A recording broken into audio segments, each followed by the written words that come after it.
Tonight, day one blunder, an embarrassing stumble from Anthony Albanese on the election trail as opinion polls suggest the race is narrowing. The state government declares today's bus strike a dud, with some drivers staying at work on the job. The holiday start from hell runs for another day at Sydney Airport. Airlines warn plan for the worst this Easter. A 4-year-old left dangling on a ride at the Royal Easter Show. What happened when someone raised the alarm?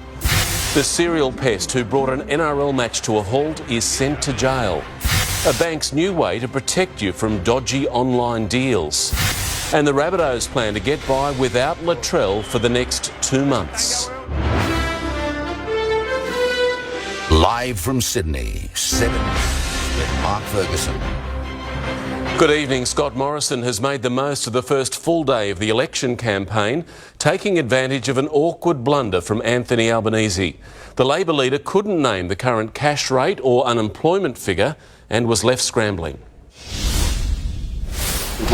There are campaign moments that come and go. Our next PM. Hi. It's a full-strength brew on the economy. And then there are campaign moments that stick. This is one of them. What's the national unemployment rate? National unemployment rate at the moment is, I think it's 5.4. Sorry, I'm not sure what it is. The alternative Prime Minister already defending accusations he lacks economic know-how, unable to nominate one of the leading indicators, quoted constantly in parliamentary debates and the media. His finance spokeswoman had no trouble. The unemployment rate's at 4%. A similar issue with recalling the Reserve Bank's official interest rate. We can do the old Q&A stuff over 50 different, over 50 different figures. There were plenty of Qs, but he refused to provide a single A. And Scott Morrison, can you nominate the cash rate and the unemployment rate? Well, 0.1% is the cash rate. The unemployment rate, I'm happy to tell you, was 4% and is falling to a 50-year low. Resisting the urge to stick the boot into his opponent, who, within 3 hours, issued an apology with a sting in the tail. Earlier today, I made a mistake. I'm human. But when I make a mistake, I'll fess up to it and I'll set about correcting that mistake.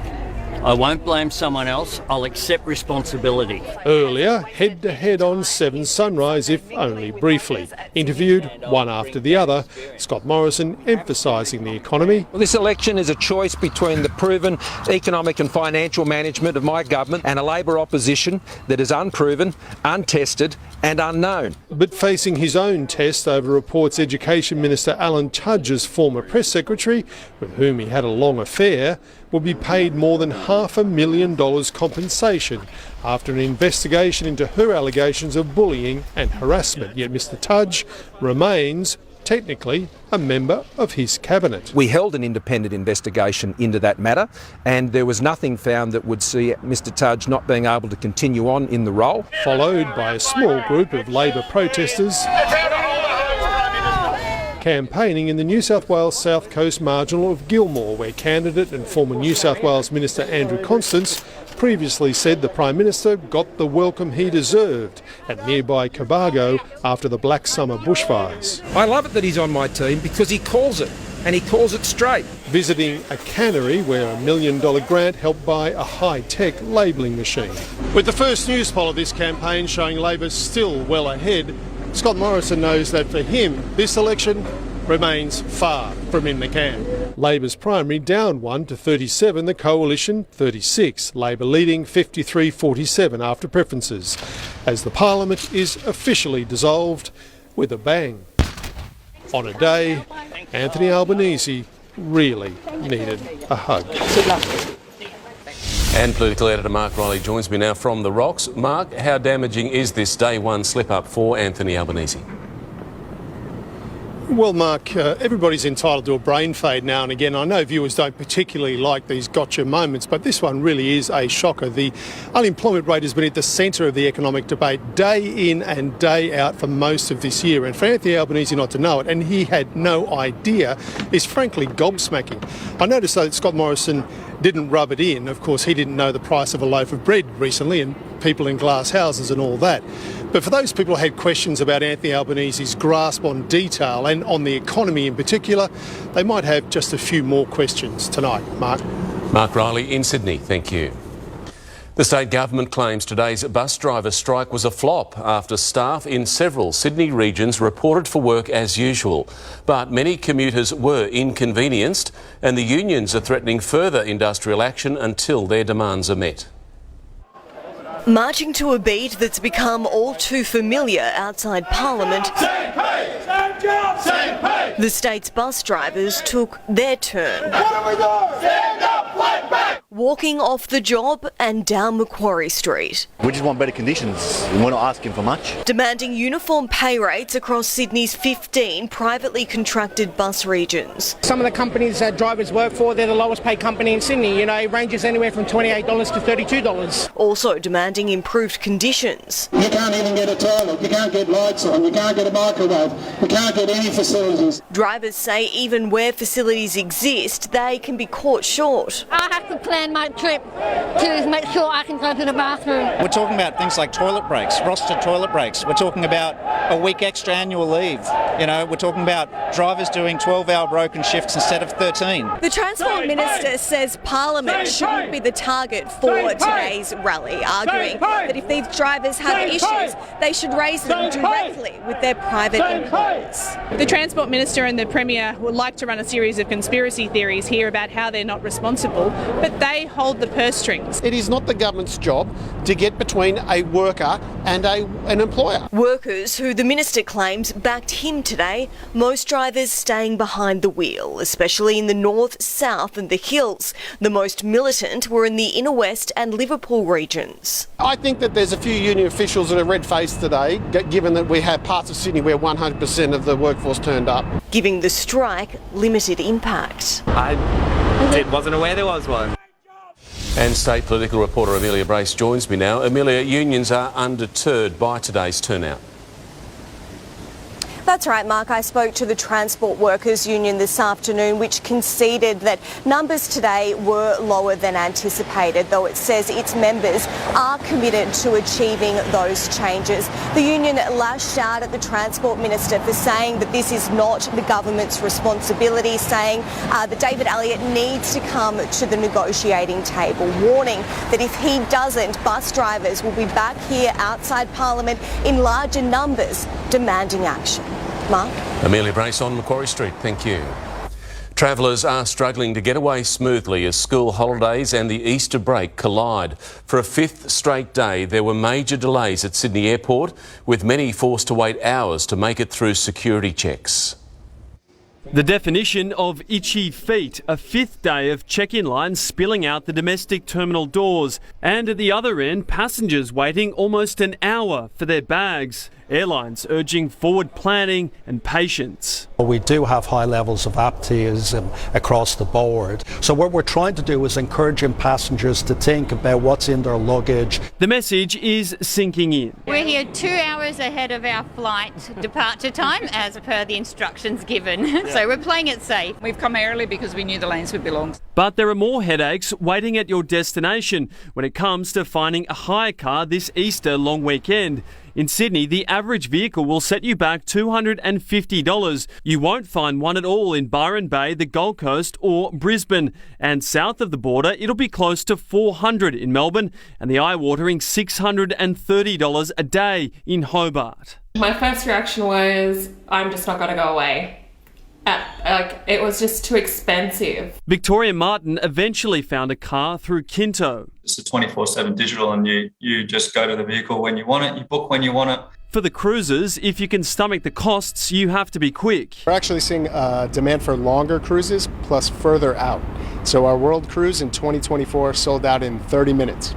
While cheap flight deals are almost impossible to find during peak holiday periods, strategic booking can save you, and data suggests that Friday is the cheapest day to fly. Money aside, it is, after all, the moment you've been waiting for. I've had a girls' weekend with no kids, no husband. Tom Saker, 7 News. Organisers of the Royal Easter Show are blaming a lack of training after a young boy was left unrestrained on a popular children's ride at risk of being flung into the air. His mother says she can't believe her 4-year-old was placed in such danger at what she assumed was a safe, family-friendly event. Tristan has energy to burn. 4 years old with level 1 autism and ADHD, which is why this was so frightening for Tristan's parents. Mid-air, unharnessed on the freefall ride at the Easter show yesterday afternoon. Their little boy who struggles to sit still. The lady put me out with my seatbelt. The ride just started moving and everyone just started screaming. Did he remove the harness or was it? No, it was just never put down. His mum says Tristan remained suspended like that for a couple of minutes, only a few metres up but still dangerous, and that the initial screaming heightened the danger. He started moving around, moving forward, and we just a bit of panic then, and I just went into calm mode and just kind of made a light of it and was talking to him saying, "It's okay, mate, it's all right, nothing's wrong, just sit down." The ride was not lowered. It took a tall man to rescue him. Someone lift me down. The free-fall ride remains closed here today at the Easter show. The organisers say it will stay that way until an investigation is completed. From the Fair Trading Minister on Friday. We've got New South Wales Safe Work who are on the ground and have been inspecting rides to make sure that they are safe. The Bustanis say the problem was not the ride, it was the operator. Spoken to the operator. There's clearly a training issue here, and we'll be ensuring that it doesn't take place again. We were there till 9:30 last night and those two girls were still operating that ride. Robert Ovadia, 7 News. The flare-wielding man who invaded yesterday's NRL match at Shark Park has now been sentenced to 3 months in prison. He was one of 3 people who made their way onto sporting fields, calling into question ground security and player safety. Deep into the second half, play comes to a halt. This is ridiculous. The bloke's run on with a flare for crying out loud. The bloke, Andrew George, a climate activist and member of Fireproof Australia. Well, this is outrageous. After several minutes, he was surrounded and removed, telling police his name was Gina Reinhart.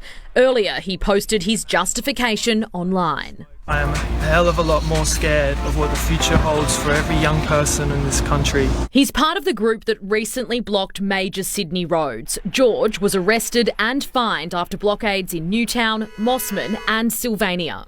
You're a climate hero! The group's actions led to tough new laws against protesters who caused disruption to major roads, ports and train stations, fining them up to $20,000 and jail for 2 years. Yesterday's crime was not covered by the new legislation, but it was enough to jail George for 3 months. The magistrate pointed out the sentence was not a judgment on Andrew George's beliefs, but said the 32-year-old was so passionate about them, he was willing to disregard the law to bring attention to his cause, adding he was highly likely to reoffend. The protest has raised concerns about player safety.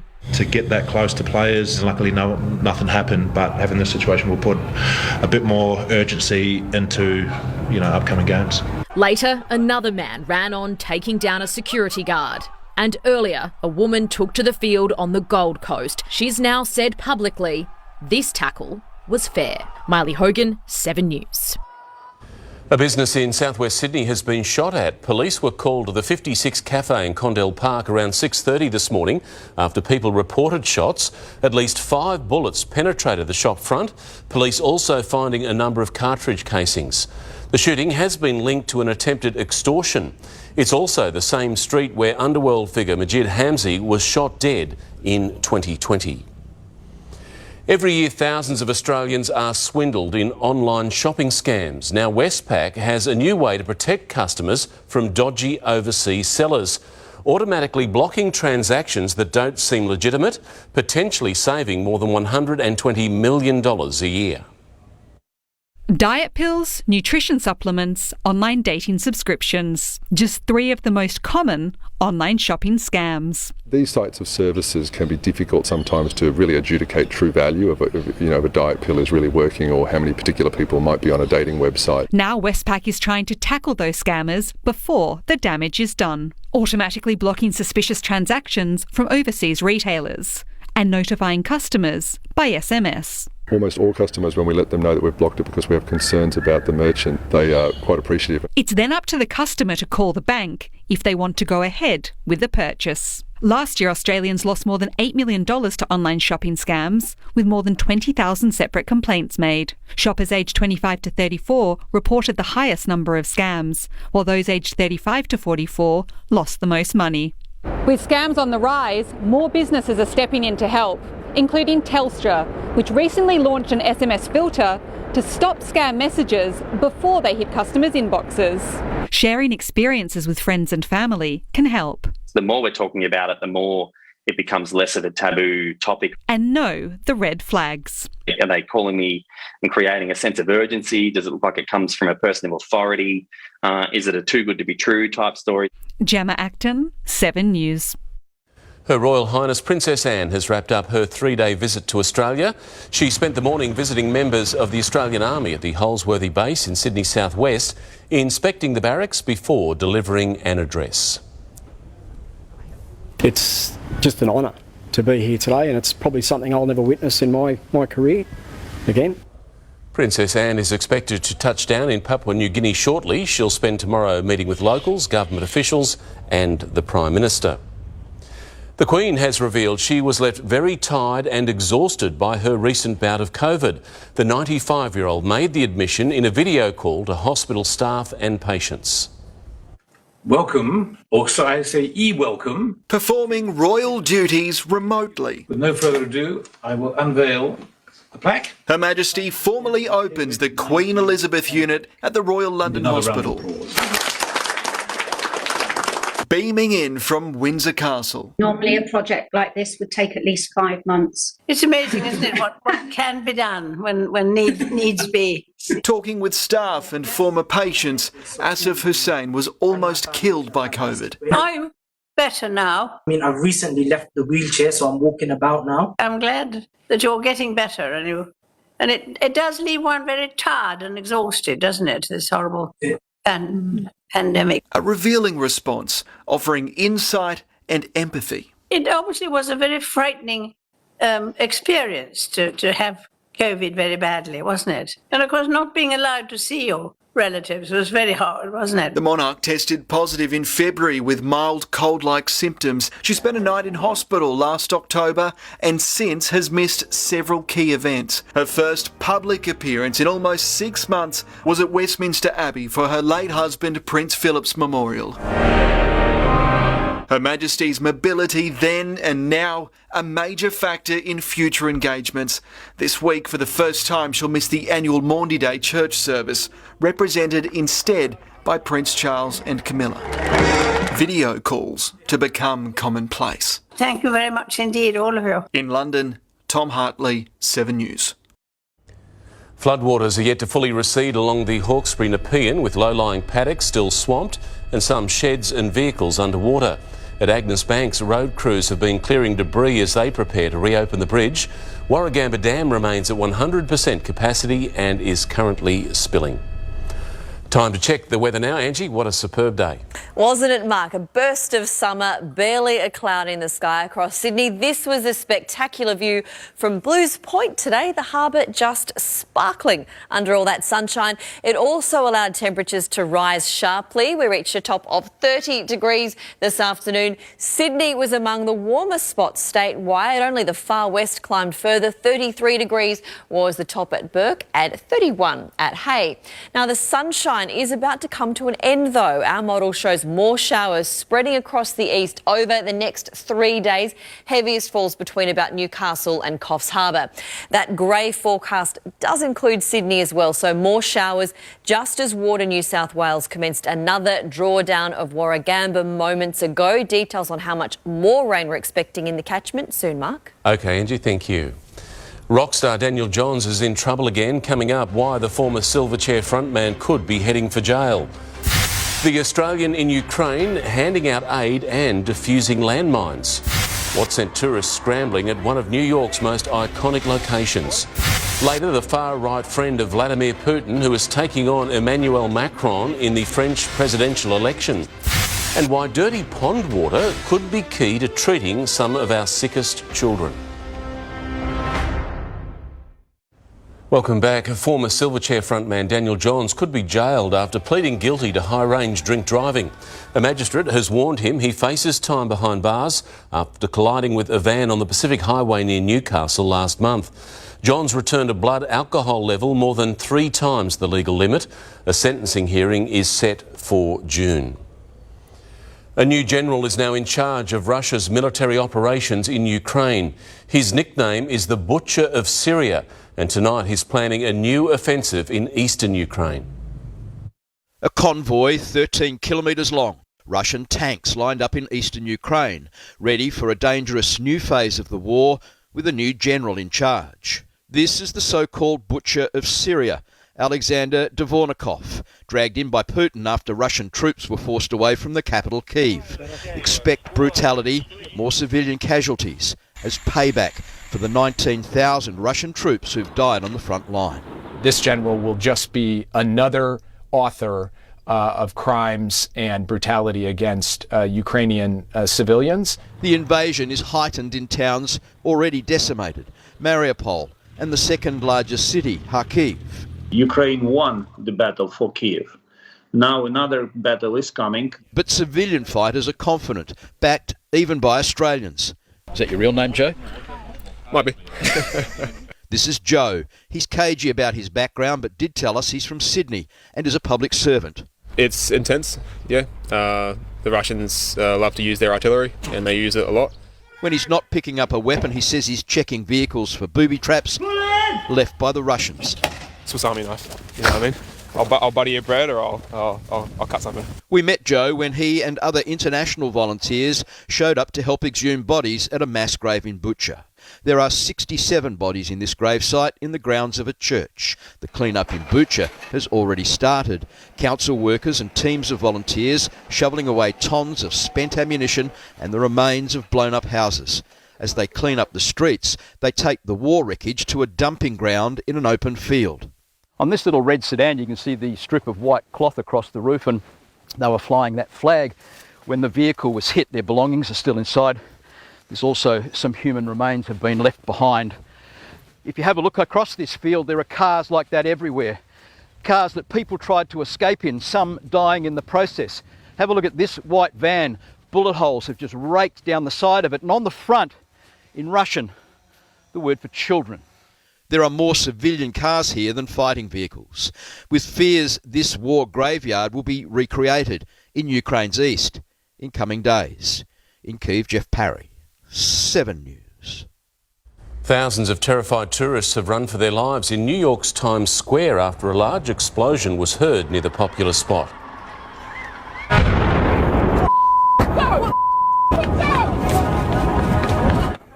The cause of the blast is now thought to be a series of manhole fires underneath the city sparked by faulty cabling. Police have seized more than 1,000 stuffed animals from a warehouse in Spain thought to be connected with a smuggling ring. Among the haul were 400 protected species, including elephants, bears and a Bengal tiger. The collection is estimated to be worth almost $50 million. Pope Francis has held a Palm Sunday Mass in St Peter's Square for the first time since the COVID pandemic began. Speaking to more than 50,000 onlookers, he used the occasion to call for an Easter truce in Ukraine and to criticise Moscow's invasion. It's not just leaders out campaigning. Hundreds of local candidates are pushing their credentials from today. Up next, we go inside the Sydney seats that could decide the election. The devastating effects of schoolyard bullying, what the Education Minister is doing about it. A salmon feast served up for some hungry bronze whalers. Ahead in sport, the momentary lapse that shattered Cameron Smith's dream of joining golf's most prestigious club.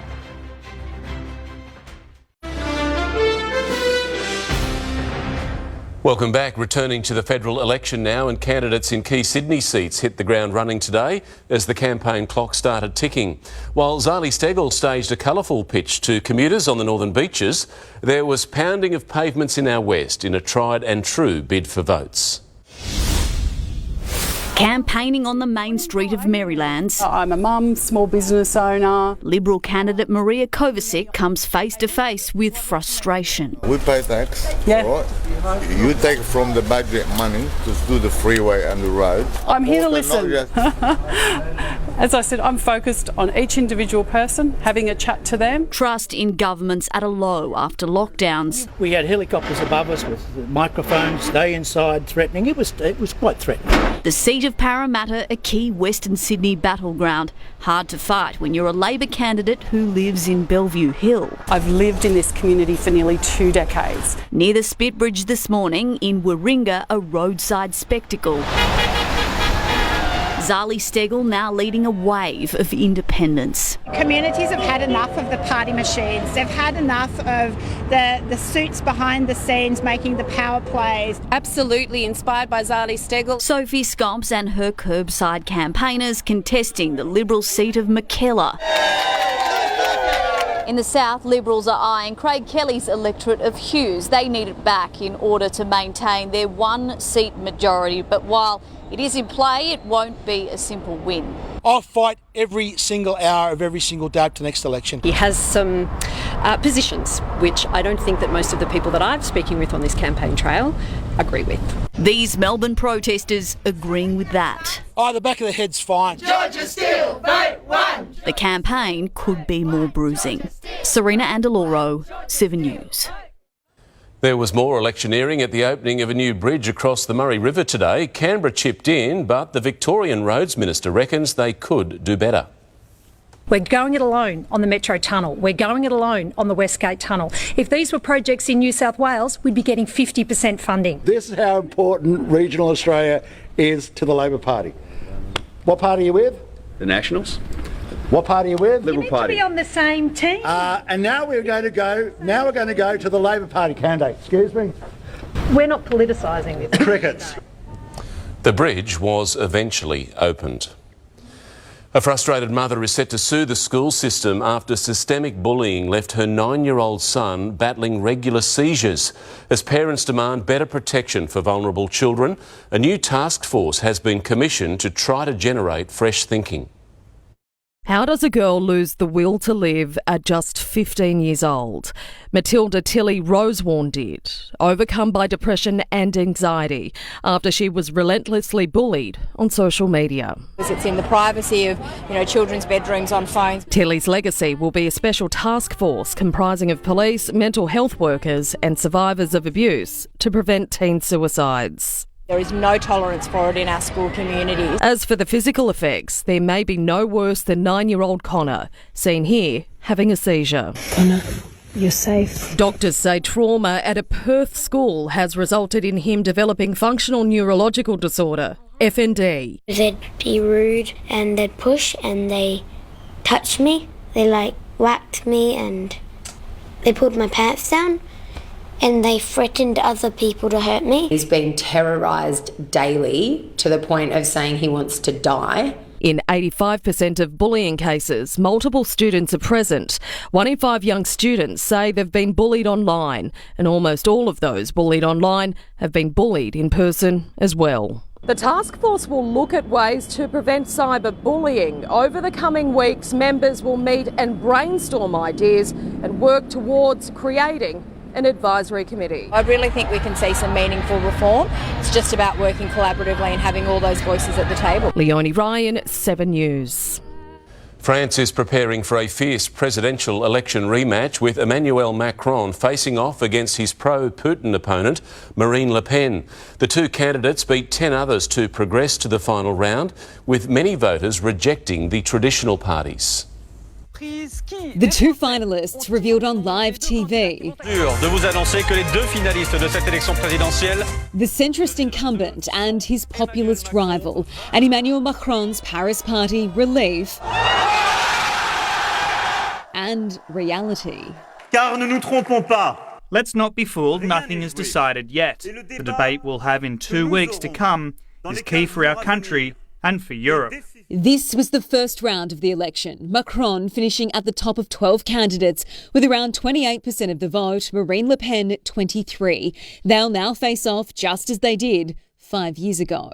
Macron beat Le Pen convincingly in 2017, and while tonight's results are certainly far better than recent polls had suggested, the feeling here is that he does have work to do to guarantee a second term. Le Pen is far right, sceptical of the European Union, but an admirer of Vladimir Putin. We are extremely concerned that our co-citizens actually are willing to vote for such people, and we want to vote for a better Europe, a better France, and this cannot happen by voting for the puppets of Putin. Even defeated candidates, alarmed by the chance of her winning, are urging tactical voting to block her. When France heads to the polls again in 2 weeks. In Paris, Sarah Greenhalgh, 7 News. We have some remarkable pictures now from a drone operator who captured sharks swimming through a school of salmon off South Australia. Up to a dozen bronze whalers were feasting on the fish near Port Lincoln, with experts saying it's common this time of year for salmon schools to migrate through the area. Local surfers and anglers have been warned to keep a safe distance. Harnessing natural viruses to help our sickest children. Up next, the new therapy that has researchers scooping up pond scum. Plus, steer clear on some of the top picks at this year's Royal Easter Show. Soon in sport, 5 in a row for the perfect Panthers as their red-hot start to the season rolls on. And the grey skies will return tomorrow. Details on how much rain we're expecting soon. Welcome back. Sydney's property market is showing more signs that the boom is coming to a close. Top end and inner city suburbs have seen a decline in values, according to property researcher CoreLogic. It has found 38.6% of houses and units it analysed have fallen in value. The reasons: higher fixed interest rates, tough affordability, and more properties on the market for buyers to choose from. It was home to one of the biggest COVID outbreaks in 2020, but now the Crossroads Hotel has been sold. The Casula pub, which saw hundreds of people contract the Delta strain of the virus, has been snapped up for a whopping $160 million. The buyer is former Sydney Lord Mayor Nelson Mears, the multi-million-dollar deal setting a record for the sale of an Australian pub. Time now to check the markets with finance editor Gemma Acton. Thanks, Mark. Well, after a surge of excitement this morning, the ASX 200 gave up most of its gains and tracked along close to flat, finally closing up just 7 points at 7,485. The Aussie dollar is continuing to slide after reaching a recent high last Tuesday, while oil is still teetering around $100. And last month, super funds bounced back from February's losses, with funds geared towards growth investments delivering the best performance so far in this financial year to date. Mark. OK, Gemma, thank you. Dirty pond water could hold the key to saving the lives of some of Australia's sickest children, but there's a catch. The therapy can only be processed overseas, and researchers urgently need funding to bring it here. Charlotte Potts is used to bouncing back. The 6-year-old is battling a chronic illness with no cure, cystic fibrosis. It attacks her lungs, causing countless infections. She's expected to overcome a lot. But there's a chance her body will resist the antibiotics that have so far saved her. Luckily, Australian scientists are researching an alternative. I think it's a game changer. It's called phage therapy, natural viruses found in dirty pond water that attack bacteria. They make little microscopic armies inside these bacteria that then burst out of them, killing the bugs. Phages are found in any kind of pond like this one, and summer is the ideal time to harvest. So scientists get out of the lab, literally pull on their wellies and get wet. Targeted human treatments are about to begin, but manufacturing the therapy can only be done overseas. What would it take to make it happen here? A lot of money. Around $30 million to change countless lives, like Charlotte's. My dreams for her future is to be unaffected by her condition. And this is what this research does. It offers the hope that we need. Cyan Balance, 7 News. Bringing the country to the city like only the Royal Easter Show can. Coming up, from big bulls to cute calves, our farmers brush off a challenging year on the land to show off their best and brightest. Don't miss that story soon on 7 News. But now Matt is here with sport, and Matt, more bad news for the Bunnies. Yeah, hopefully it doesn't derail their season too much, Fergo. Latrell Mitchell's hamstring injury is much worse than first thought, while a legal battle looms with Anthony Milford. Details next. Plus, Nathan Cleary's advice for Kyle Flanagan on how to handle the searing NRL spotlight. And Master Chef Scotty Scheffler leaves Cameron Smith and a host of other challenges in his wake at Augusta.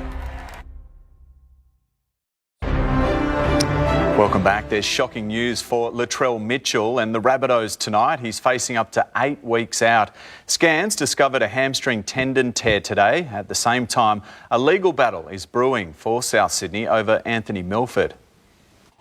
A quiet morning at Redfern Oval before teammates went home to digest the terrible news. Up to 8 weeks without Latrell Mitchell, the latest injury to Krul, the biggest draw card in the game. It seemed rather innocuous. And out he comes. State of Origin 1 is 8 weeks away. At the same time, Anthony Milford's preparing to launch legal action against Souths. When he was charged with assault last September, the NRL wouldn't register his contract. Milford and his team believe the Rabbitohs used it as a convenient excuse to scrap his deal. Today, those charges were dropped and Milford wants at least part of his Rabbitohs contract honoured. Only 27, he's set for a lifeline in Newcastle now, then maybe Wayne Bennett's Dolphins. Kyle Flanagan returned for the Bulldogs under scrutiny last night. Probably not that happy with the attention that it got, but I thought he handled it really well. Wise advice from 24-year-old Nathan Cleary to 23-year-old Kyle. That's what we sign up for, and that's just the game we play, and the sooner you realise that and the sooner you actually come to terms with that, it's always going to be there and you can't change it, the better it gets. 32-12 winners, well off their best, now 5-0 for the Panthers. Just no complacency. If we've talked about it, it's been talked about at training every single day. The Broncos visit Friday night. Swimming guru Dean Boxall ducked in today to fire up Kevy's struggling team. Matt Carmichael, 7 News. Cameron Smith says he'll use his Masters heartache as fuel to grow and come back stronger. A triple bogey at the 12th ended Smith's bid to become our second green jacket winner. He finished tied for third, 5 shots behind winner Scotty Scheffler. On Masters Sunday, one bad swing can ruin everything. Just hasn't quite been my time yet. A couple of lucky breaks here and there. And I'll be putting the green jacket on, I'm sure, one day. Back-to-back birdies to begin the final round had Cameron Smith within a shot of the lead. But those lucky breaks went Scotty Scheffler's way. Oh, is that any good? Smith got back to within 3, then it all unravelled on 12. A splash that reverberated all the way back to his home club in Brisbane. The triple bogey 6 ended the Aussies' charge. It's just a really bad swing. Just unfortunate, but, I'll grow from this and be stronger for it. Rory McIlroy shot a course record equaling 8 under 64 to jump above Smith into second. Anything's possible. That's especially true for Scheffler, who 4-putted the last and still won by 3. From winless on the PGA Tour to world number 1 and Masters champion in less than 2 months. I'm kind of glad I had a little hiccup there on the last hole. It made me a little less emotional so I can get through this interview, but...